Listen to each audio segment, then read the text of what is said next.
la calle.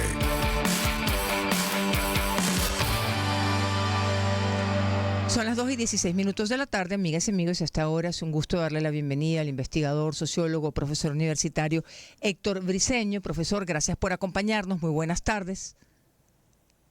Muy buenas tardes, Vanessa. No, un placer y muchas gracias a ti por la invitación. Muchísimas gracias. El profesor Héctor Briceño ha participado en una investigación para determinar lo que podemos conocer como riesgo electoral, es decir, cuáles son los factores que pasan en los centros de votación, cuáles son los factores que pueden estar asociados a elementos como el condicionamiento del voto, por ejemplo, o el no ejercicio libre del voto. Bienvenido, profesor. ¿Dónde se hizo esta investigación?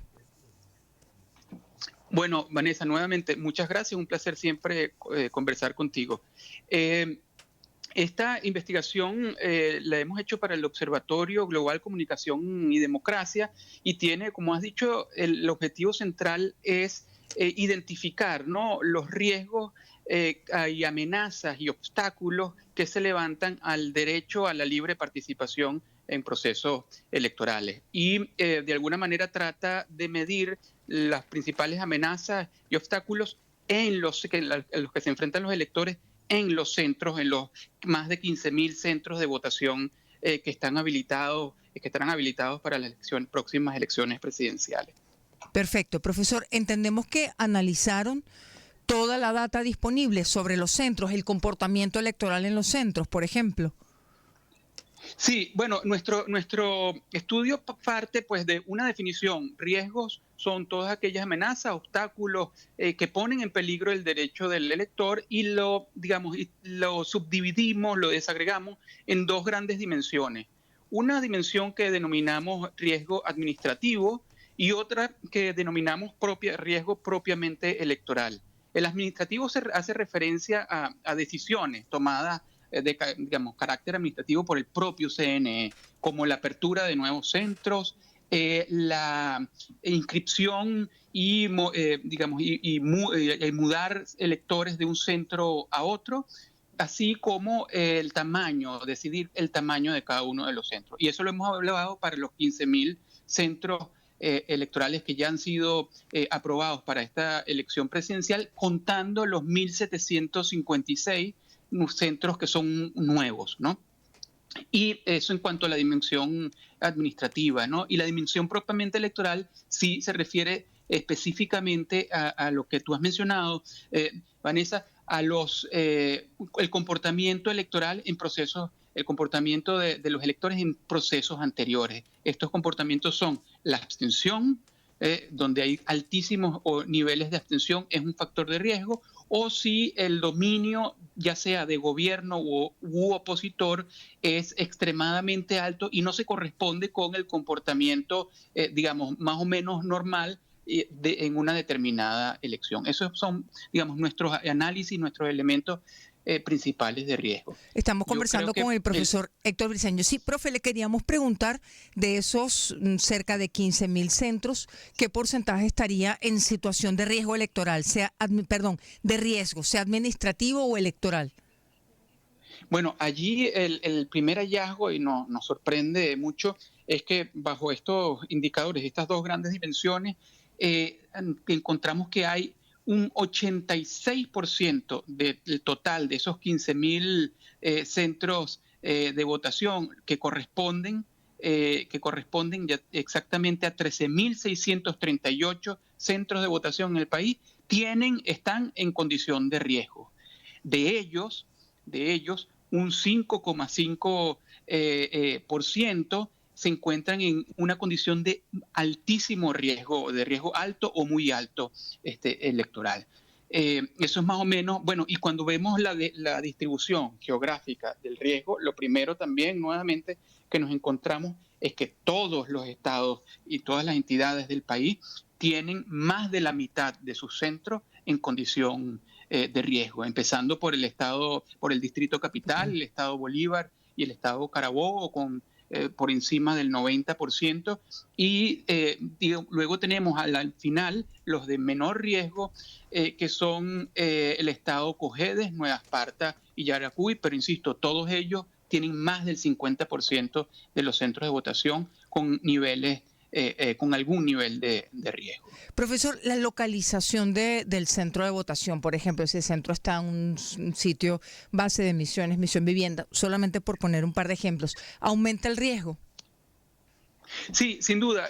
Digamos, en nuestro indicador hay un indicador muy claro que trata de medir, ¿no? y de llamar la atención sobre centros electorales donde el comportamiento es anómalo, no se corresponde, es desviado, no se corresponde con lo que pasa en otras partes del país, ni siquiera de una misma parroquia, ¿no?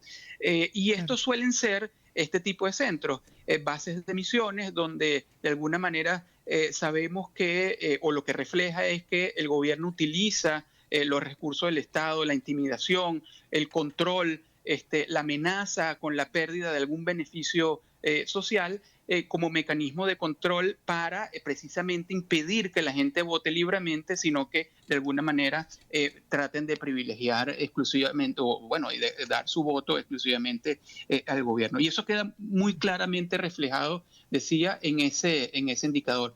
Cosas que no parecen normal que en un centro de votación pueda sacar una opción por encima del 90% de los votos, ¿no? En este caso específico, puedo decir que hay 14,1% de los centros electorales correspondientes a 2.244 44 centros de votación que cumplen esa condición, ¿no? Que el dominio del gobierno no se corresponde con el comportamiento electoral del resto del país. Profesor Briceño, usted decía que la abstención se consideraría un factor de riesgo. ¿Por qué? ¿Qué sucede cuando el elector o la electora se abstienen? ¿Qué pasa con esa manifestación de voluntad? ¿Alguien vota por ellos, por ejemplo? Bueno, allí es un factor de riesgo y gracias por esa pregunta. Nosotros pusimos como umbral el 50%, cuando menos de la mitad de los electores de un centro de votación son los que participan. Es decir, cuando la abstención es superior al 50%, lo consideramos en riesgo. Primero porque algo está sucediendo, ¿no? Alguna razón tiene que haber detrás de tantos niveles de participación tan bajos. Tan bajo. Menos de la mitad de los electores participan. Quiere decir también que hay un centro que está vacío, que hay poca gente, que se presta para la manipulación de lo que sucede allí, que hay pocos ojos observando, donde muy probablemente incluso también los testigos no participaron, se abstuvieron, donde en fin, que un centro esté vacío es para nosotros una condición de riesgo porque facilita de alguna manera que puedan los actores políticos manipular el proceso electoral, incidir 2020. sobre los electores. Profesor, tomando en cuenta estos comentarios que ha hecho y bueno, para aprovechar el tiempo porque ya son las 2:25 de la tarde, le preguntamos también cuáles son las recomendaciones que se desprenderían con base en los resultados de esta investigación. Sí, bueno, lo primero es que nuestra investigación ha jerarquizado, ¿no? Ha tratado de jerarquizar en función de los niveles de riesgo y hemos logrado identificar unos centros, digamos, que tienen o adquieren una condición crítica, ¿no? El riesgo en este sentido no es determinante porque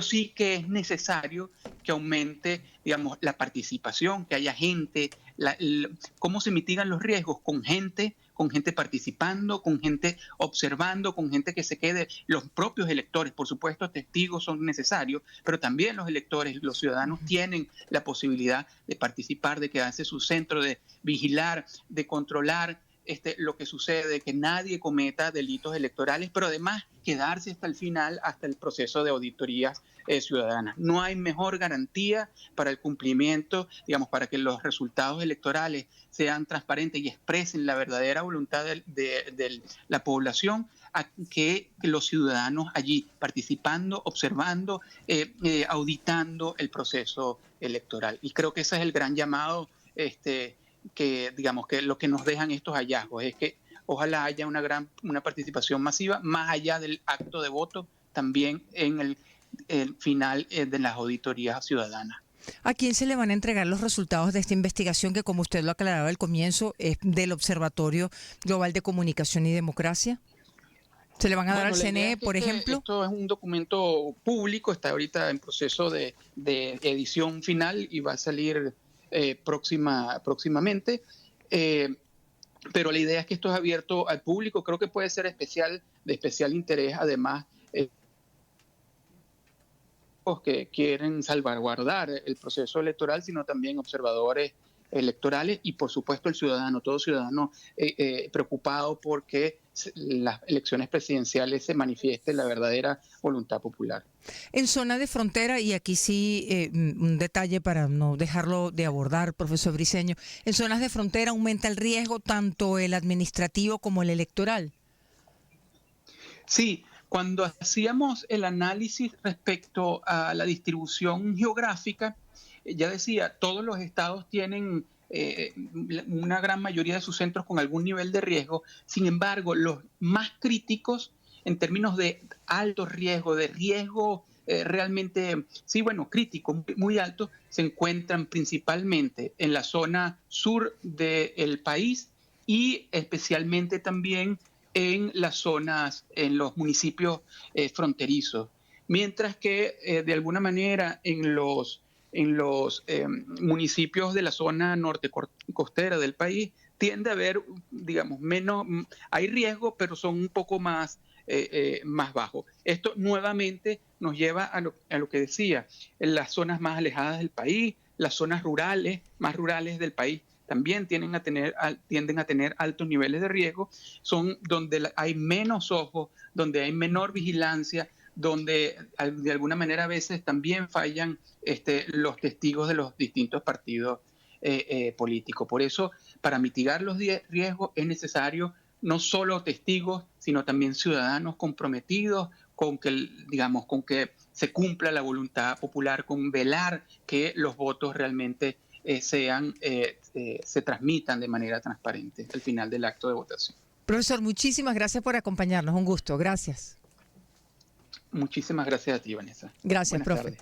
Feliz tarde. Son las 2:29 de la tarde. Despedimos esta conversación con el profesor Héctor Briceño, investigador del Centro de Estudios del Desarrollo, también de la Universidad de Rostock. Y con estos señalamientos y estas recomendaciones también en materia electoral, despedimos nuestro programa La Frecuencia de hoy por este lunes 1 de julio del año 2024. Hoy les hemos acompañado